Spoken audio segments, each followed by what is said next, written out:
Sejam todos bem-vindos, que a paz do Mestre Jesus possa nos dar a todos com muita paz, luz e esperança. Então, antes de darmos início à explanação da noite, eu gostaria de ler uma mensagem que foi retirada do livro Fonte Viva, de Chico Xavier, psicografada pelo Espírito Emmanuel, e o texto é: Regozijemo-nos sempre. Regozijai-vos sempre, Paulo, 1 Tessalonicenses, capítulo 5, versículo 16. O texto evangélico não nos exorta ao júbilo somente nos dias em que nos sintamos pessoalmente felizes. Assevera com simplicidade: regozijai-vos sempre. Nada existe no mundo que não possa transformar-se em respeitável motivo de trabalho, alegria e santificação. E a própria natureza, cada dia, exibe expressivos ensinamentos neste particular. Depois da tempestade que arranca raízes, mutila árvores, destrói ninhos e enlameia estradas, a sementeira reaparece. O tronco deita vergônteas novas, as aves refazem os lares suspensos e o caminho se coroa de sol. Somente o homem, herói da inteligência, guarda consigo a carantonha do pessimismo, por tempo indeterminado, qual se fora gênio, irado e desiludido, interessado em destruir o que lhe não pertence. A ausência continuada de esperanças e de alegria na alma santifica a evolução deficitária. Por toda a parte, há convites à edificação e ao aprimoramento, desafiando-nos à ação no engrandecimento comum. Ninguém é tão infeliz que não possa produzir alguns pensamentos de bondade, nem tão pobre que não possa distribuir alguns sorrisos e boas palavras com os seus companheiros na luta cotidiana. Tristeza de todo instante é ferrugem nas engrenagens da alma. Lamentação contumaz é ociosidade ou resistência destrutiva. É necessário acordar o coração e atender dignamente à parte que nos compete no drama evolutivo da vida, sem ódio, sem queixa, sem desânimo. A experiência é o que é. Nossos companheiros são o que são. Cada qual de nós recebe o quinhão da luta imprescindível ao aprendizado que devemos realizar. Ninguém está deserdado de oportunidades em favor da sua melhoria. A grande questão é obedecer a Deus, amando-o e servir ao próximo de boa vontade. Quem solucionou semelhante problema dentro de si mesmo, sabe que todas as criaturas e situações da senda são mensagens vivas em que podemos recolher as bênçãos do amor e da sabedoria, se aceitamos a lição que o Senhor nos oferece. Nesse sentido, pois, não nos esqueçamos de que Paulo, o intimorato trabalhador do Evangelho, sob tormentas de preocupações, encontrou recurso em si mesmo para dizer aos irmãos de luta: regozijai-vos sempre. Então agora eu gostaria de convidar a todos para que juntos possamos fechar os olhos e realizar a prece inicial. Senhor, Mestre, nós rogamos a sua paz, o seu auxílio, para que nós consigamos compreender os ensinos da noite e consigamos colocá-los em prática. Que os amigos espirituais possam nos orientar, nos intuir com boas atitudes, para que consigamos a cada dia sermos melhores. Que Deus nos abençoe, que assim seja. Então agora eu gostaria de chamar o expositor da noite, Giovanni Kubinski. Boa noite a todos, que a paz de Jesus esteja conosco e mais essa noite de explanação do Evangelho à luz da doutrina espírita. Hoje nós estaremos entrando no capítulo 9, Bem-aventurados aqueles que são brandos e pacíficos. Especificamente no subtítulo dado por Allan Kardec como Injúrias e Violências. Capítulo esse, ao qual Allan Kardec nos fala acerca do Sermão da Montanha. E para que nós possamos refletir, nós vamos estar lendo o item 1, 2 e 3, que estão todos no Evangelho de São Mateus. Bem-aventurados aqueles que são brandos, porque eles possuirão a terra. São Mateus capítulo 5, versículo 5. Bem-aventurados os pacíficos, porque eles serão chamados filhos de Deus. Versículos 9. Item 3. Aprendestes o que foi dito aos antigos, não matareis, e todo aquele que matar merecerá ser condenado pelo julgamento. Mas eu vos digo que todo aquele que se encoleriza contra seu irmão merecerá ser condenado pelo julgamento, que aquele que disser a seu irmão raca merecerá ser condenado pelo conselho, e aquele que lhe disser sois louco merecerá ser condenado ao fogo do inferno. Evangelho de São Mateus, versículos 21 e 22. E então, para que nós possamos compreender essas passagens de Jesus, se faz necessário que nós voltemos lá no Evangelho segundo o Espiritismo, no capítulo 3. Há muitas moradas na casa de meu Pai. Porque aqui no versículo 5, Jesus diz: bem-aventurados aqueles que são brandos, porque eles possuirão a terra, eles herdarão a terra. Então, mas como assim? Esse mesmo Jesus, que em outras passagens nos disse para que dessemos muito mais valor aos bens dos céus do que os da terra, porque os da terra passarão, e os do céu nós iremos levar para toda a nossa existência. E nesse versículo vem nos oferecer como troféu aos brandos a herança da terra. Então lá no capítulo 3 do Evangelho segundo o Espiritismo, para quem não conhece esse capítulo e que está acompanhando as nossas explanações há pouco tempo, nesse capítulo Há Muitas Moradas na Casa de Meu Pai, Allan Kardec vem nos trazer uma visão bem clara da pluralidade dos mundos, nos trazendo uma classificação desses mesmos mundos. Os mundos primitivos, os mundos de provas e expiação, os mundos de regeneração, os mundos ditosos e os mundos felizes. Então, no capítulo 3 do Evangelho segundo o Espiritismo, Allan Kardec vai falar dessa progressão desses mundos, aos quais 2 deles nós já conhecemos aqui na Terra. O mundo primitivo foi quando a nossa alma passou a habitar a forma humana nas reencarnações aqui na Terra.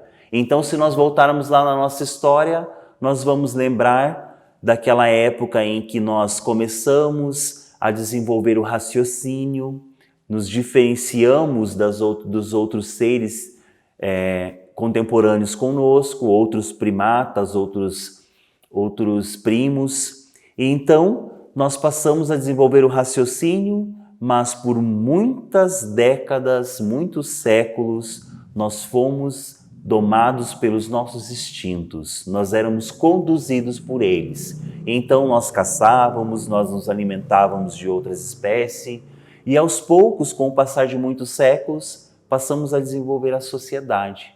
Aí então, o nosso planeta passa de um mundo primitivo para um planeta de provas e expiação. Por quê? Porque nesse período de provas e expiação, nós, através da febre de possuir, nós acabamos dentro da nossa sociedade entrando em uma disputa que muitas vezes nos conduziu às guerras, ao extermínio em massa. E então, mesmo com o concurso dos trabalhadores de Deus, nos trazendo muitas vezes alguns conhecimentos, como Moisés mesmo nos trouxe, que Deus iria dar aos seus escolhidos a terra prometida. E sem compreender essa terra de felicidades, por muitos e muitos séculos vimos as nossas sociedades lutando, guerreando, matando, em troca de possuir aquela terra prometida por Deus. Essa nossa infância, que também durou por muitos séculos de consciência, nos fez experienciar nesse planeta muita dor, muito sofrimento. E assim, quando passamos a desenvolver a nossa inteligência, desenvolvemos armas atômicas que dizimaram centenas de vidas. E hoje vemos a mesma ciência que produziu tanta dor e tanto sofrimento começar a utilizar a radioatividade para tratar doenças como câncer e trazer a cura da enfermidade. E então, nesse planeta, nós também experienciamos um mundo de provas e expiação.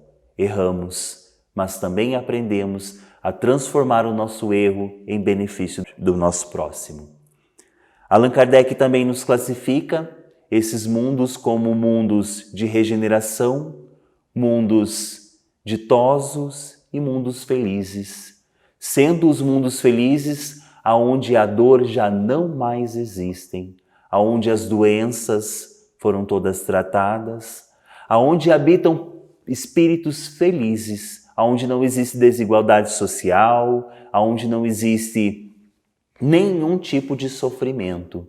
E então, através da compreensão do capítulo 3 do Evangelho segundo o Espiritismo, e também hoje com a ajuda da ciência, que alça os olhares aos céus e descobre uma infinidade de planetas e galáxias contendo bilhões de sóis igual ao nosso, e então nós passamos a ter uma clareza de entendimento acerca desse versículo trazido por Allan Kardec na noite de hoje.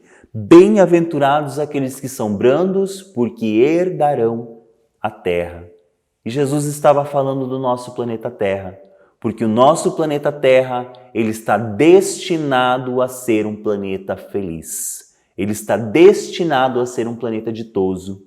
Então Allan Kardec ele vai nos dizer, no texto logo mais, que quando a lei de amor e de caridade for a lei da humanidade que habita a Terra, não haverá mais egoísmo. O fraco e o pacífico não serão explorados nem esmagados pelos fortes e pelo violento. Tal será o estado da terra, segundo a lei do progresso e a promessa de Jesus, ela torna-se um mundo feliz pela expulsão dos maus. Então Allan Kardec ele vai vir já no decorrer do livro nos explicando que o nosso planeta ele está passando por esse processo. Também através de Chico Xavier passamos a compreender que o nosso planeta já está terminando o estágio de prova e expiação para um planeta de regeneração. Então, nesse momento de regeneração, nós vemos as últimas convulsões do nosso planeta expelindo toda a dor e todo o sofrimento que aqui não mais poderá existir. Então, estamos hoje em um processo de pandemia mundial, aonde todo esse movimento do nosso planeta nada mais é do que um impulso para o crescimento, o impulso para a transição de um planeta de dor, um planeta onde vimos muitas vezes as guerras, para um planeta onde começaremos a respirar novos ares, aurindo forças para evoluirmos para um planeta ditoso. Através dessa compreensão que trazemos da pluralidade das existências e da progressão dos mundos, nós vemos que esse troféu ao qual Jesus nos traz, que é a herança da terra, ela será legada aos mansos, porque o mal aqui não mais poderá existir. Também através da observância dessas leis, nós vemos que Allan Kardec nos fala da expulsão dos maus. Então, por que Allan Kardec nos traz essa palavra tão forte, mas muito necessária para a nossa compreensão? Se nós observarmos a nossa sociedade hoje, as próprias crianças no colegial, o que acontece quando nós não passamos de ano no colégio? Quando nós não aprendemos aquilo que era proposto na forma de ensino que hoje tão comum acontece no nosso planeta. A criança que não consegue acompanhar os irmãozinhos no processo, ela é não expulsa da turma, mas conduzida a refazer o processo. E então, assim, através da leitura que fazemos da visão espírita, nós compreendemos que aqueles que aqui não aprenderem a ser mansos e humildes de coração, eles serão conduzidos pela misericórdia divina a um planeta que ainda está em processo de prova e expiação. E que aqui ficarão apenas aqueles espíritos brandos, mansos, que alcançam a consciência de trabalhar por um planeta melhor, por uma sociedade melhor, por um mundo melhor. E assim, através dessa compreensão, essa passagem dita por Jesus fica muito simples. Bem-aventurados os mansos, porque eles herdarão a terra. Esses espíritos continuarão nesse planeta até que ele possa se tornar um planeta feliz. No segundo item, bem-aventurados os pacíficos, porque serão chamados filhos de Deus. Então, como que nós podemos observar esse versículo e compreender todo o ensinamento proposto por Jesus nesse item? Pacíficos. O que são os pacíficos? E qual é esse troféu que Jesus oferece aos pacíficos? Serão chamados filhos de Deus. E então, o filho de uma ovelha, ele é o quê? Não é um camelo, ele é uma ovelha. Ser filho de Deus é ser chamados filho da luz. Deus é luz, Deus é plenitude. E Jesus oferece esse troféu para que nós possamos, assim sendo filho da luz, ser chamados de luz, ser luz nesse planeta. Ser pacífico é muito mais do que apenas ser brando de coração. É se tornar um instrumento de Deus aqui aonde nós estamos nos dias de hoje. E então, para que nós possamos compreender a pacificidade, eu trouxe uma história para nós refletirmos do nosso irmão Desmond Tutu, que é um sacerdote da África. Desmond Tutu, durante o período do apartheid que aconteceu na África, que era uma nação de pessoas de peles escuras, que era comandada por pessoas de peles brancas. E então, durante aquele movimento que aconteceu do apartheid, Desmond Tutu, esse líder religioso lá na África, ele convoca as pessoas, os seus discípulos, a um movimento de luta pelos seus direitos. E então, Desmond Tutu, naquela praça imensa, reúne todos os seus simpatizantes, aonde o governo daquela época envia os soldados armados, fortemente armados, para combater aquele movimento, aquele manifesto que estava acontecendo. E assim que eles são todos cercados pelos soldados armados, Desmond Tutu levanta-se em um palco improvisado e grita a todos que aquele que está aqui presente, pensando em agressão, pensando em violência, que por favor se retire. Desmond Tutu fala a todos: nós não estamos aqui para combater com violência. Nós estamos aqui para lutar pelos nossos direitos, mas trazendo a paz como nosso escudo. E então, aqueles soldados se movimentam em torno daquele grande grupo ao qual Desmond Tutu se dirige, dizendo àqueles soldados fortemente armados que estavam preparados para uma batalha, dizendo a eles: calma, meus irmãos, esta guerra vocês já perderam. Porque o universo ele é regido pelas leis de Deus e Deus é justo. E então, o propósito que vocês têm aqui hoje é de dominar, é um propósito que está em dissonância das leis de Deus. Então, paciência, vocês já perderam essa guerra, porque Deus é justiça. Passado mais algum tempo, através da libertação de Nelson Mandela, aquele que também foi um grande ser de luz que nos trouxe muitos exemplos aqui na Terra, Nelson Mandela convida Desmond Tutu para ser seu ministro. E também esse grande exemplo de homem, aonde passou a assumir a governança daquele país, mas não mais devolvendo o mal com o mal. E então, em prova disso, Nelson Mandela convida para estar do seu lado na cerimônia de posse aquele homem branco que foi colocado para vigiar a sua cela. E estava ali então, ao lado de Nelson Mandela, de Desmond Tutu, para assumir a governança daquele país. Logo mais, Desmond Tutu, na condição de ministro, passa a desenvolver um novo meio de reparar aqueles atos cruéis cometidos durante o regime do apartheid.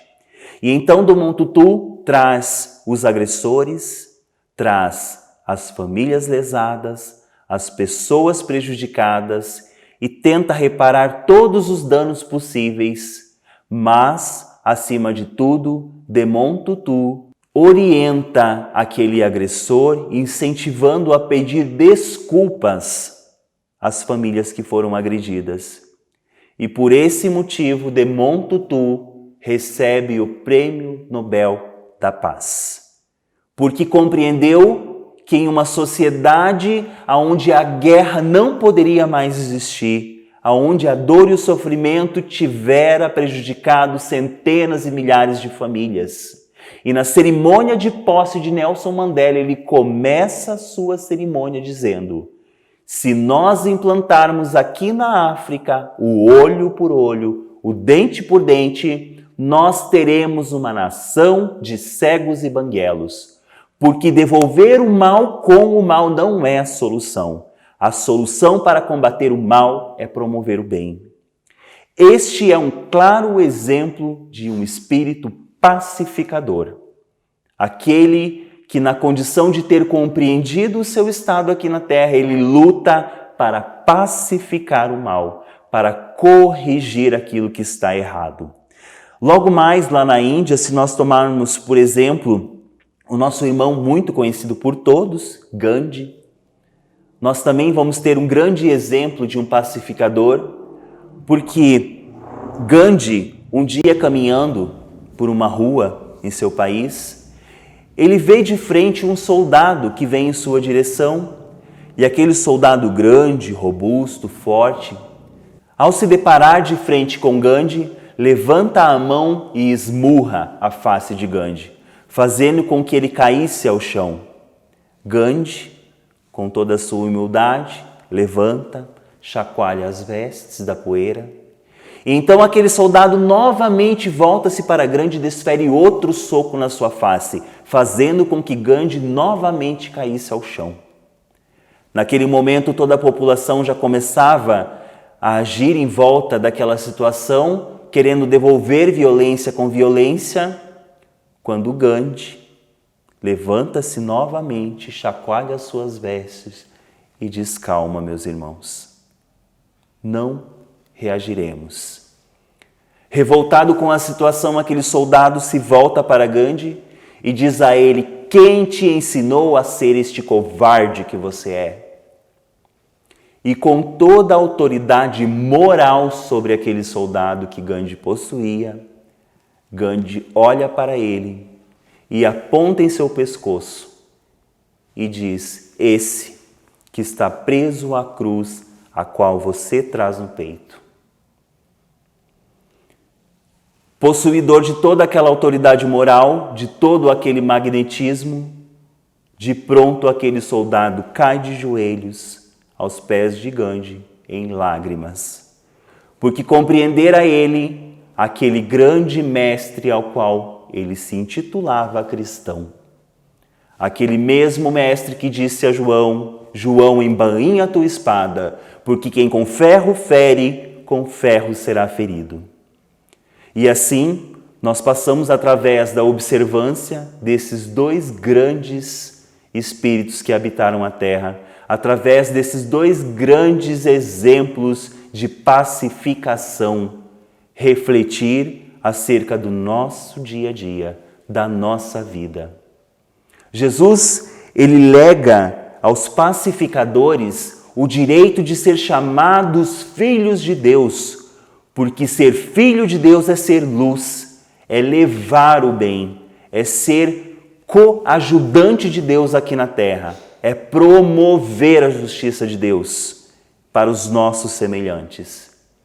Então, meus irmãos, eu pergunto: como nós estamos nos portando perante as situações adversas do nosso dia a dia, do nosso cotidiano? Quando alguém nos agride, qual é a nossa reação? quando alguém nos desfere palavras de calúnia, de revolta, como nós estamos reagindo perante essas situações? Será que nós estamos trabalhando a mansuetude e a brandura em nosso coração?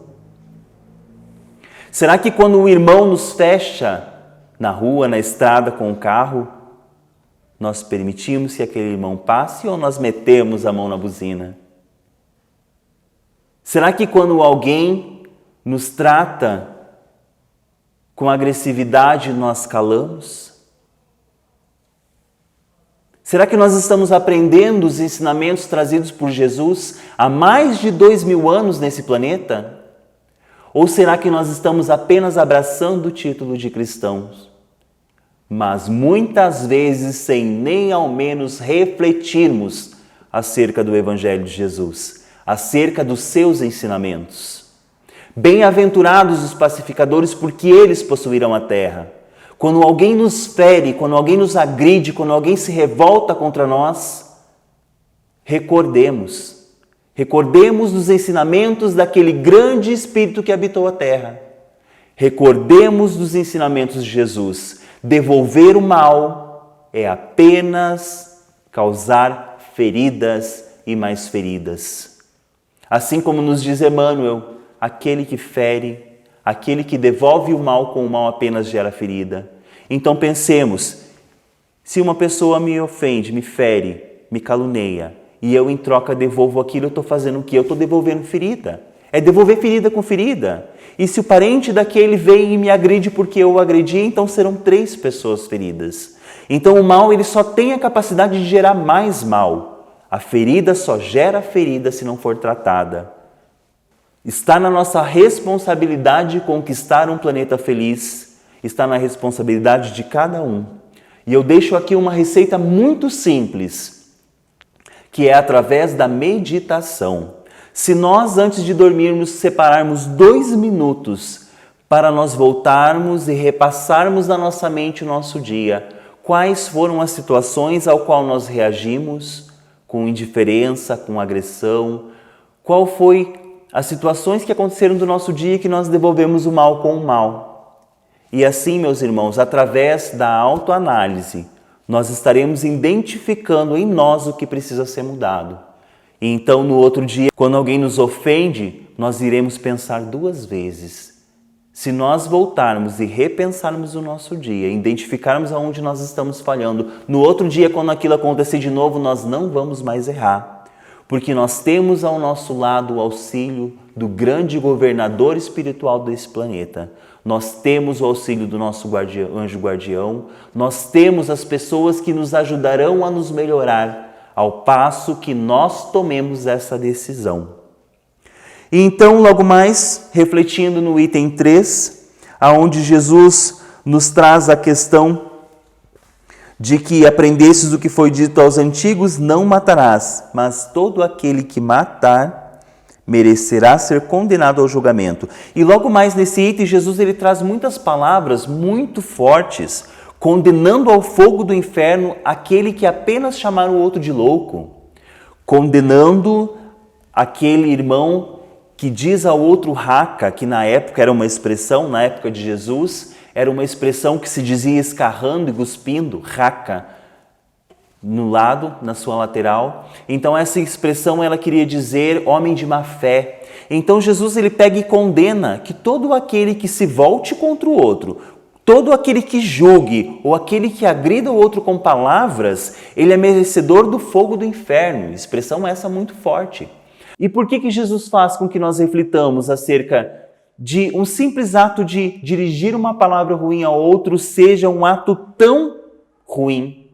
Porque Jesus, como também já estudados por nós em capítulos anteriores, ele compreende que toda aquela palavra lançada, todo aquele pensamento ruim, ele está dentro de nós, ele faz parte do contexto da nossa encarnação, de quem nós somos. Então falar o mal, devolver o mal, dizer o mal ao próximo já é uma situação condenada por Jesus, porque ele sabe que esse espírito ainda precisará passar pelos infernos conscienciais, precisará passar pela reparação dos maus que carrega com si mesmo para alcançar um mundo ditoso. Então, por isso que Jesus condena até mesmo aquele que se dirige ao outro dizendo sois louco. Condena ao fogo do inferno, ao inferno consciencial, porque esse ainda tem muito que ser reparado, ainda tem muita coisa para trabalhar. E às vezes a única forma de repararmos os nossos erros é através do sofrimento. Então hoje reflitamos acerca de todos esses itens trazidos aqui e propostos por Allan Kardec, que quem devemos ser a partir de hoje? Devemos trabalhar as nossas imperfeições, devemos trabalhar aquilo de mal que ainda existe em nós, para que possamos, seguindo o avanço desse planeta, seguindo o processo dos espíritos que aqui ainda estão, possamos trabalhar pela paz, trabalhar em prol do amor e nos tornarmos filhos legítimos de Deus, sermos chamados filhos de Deus, promovendo a vontade de Deus aqui na Terra. É com muita alegria que eu gostaria de me despedir de todos vocês e dizer que na próxima semana estaremos aqui novamente trazendo mais um vídeo de explanação do Evangelho à luz da doutrina espírita. Que Jesus esteja conosco. Então nós gostaríamos de encerrar a explanação da noite, convidando a todos para que juntos possamos realizar a prece final. Então neste momento nós gostaríamos de agradecer a espiritualidade amiga que esteve conosco durante a explanação da noite. Gostaríamos de pedir o auxílio dos amigos espirituais que possam nos intuir, que possam nos inspirar, que nós consigamos a cada dia melhorarmos um pouco mais, que nós possamos a cada dia, a cada momento, aprender a praticar a caridade, auxiliando os nossos irmãos, nos auxiliando nessa caminhada evolutiva em que estamos, porque somos espíritos infinitos. Sabemos que temos as nossas imperfeições, reconhecemos a nossa inferioridade, mas também buscamos a cada dia mais superar os obstáculos que nos são impostos, tendo como mestre, como guia, o nosso irmão Jesus, esse governador do planeta, que a todos ama, que a todos quer bem. Que nós possamos agradecer a cada dia pelas oportunidades, pela saúde, pela nossa família, pelo nosso trabalho. Que Deus nos abençoe, nos ilumine e nos ampare sempre, que assim seja.